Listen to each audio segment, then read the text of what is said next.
Kim Kong Man isn't too bad. He hasn't got a minor problem. He's got a fucking major problem. That's right, a major problem.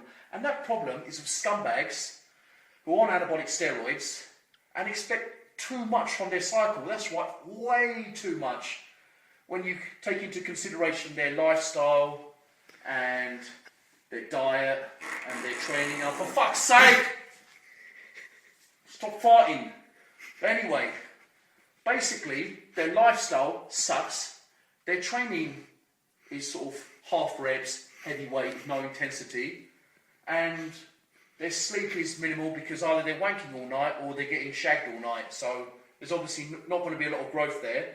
And yet, they think they're going to take a course of anabolic steroids, say Sustanon, Deca, or Tren, and test with some Anadrol or Dynabol, and they think they can be the bee's knees after 8 weeks and look like some of these professionals up here.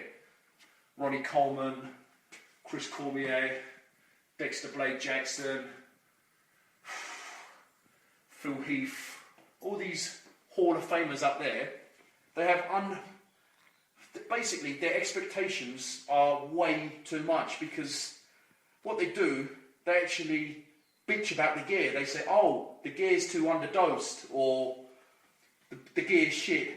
When in fact, they're not actually taking a look at themselves or addressing their training. I mean, look at pro bodybuilders, for example. They never complain about the gear at all. Say, for example, if their bicep peak is sort of not, if it's not sort of growing so much, or their tricep isn't quite getting the horseshoe shape, or their chest is lagging, they're not going to blame it on the gear, are they? Are they? No, they're not.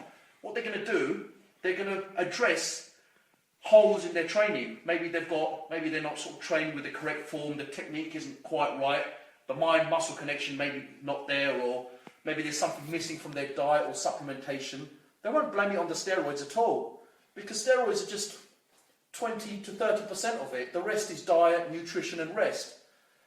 But you scumbags don't realise, so maybe my words are falling upon deaf ears. But it doesn't matter.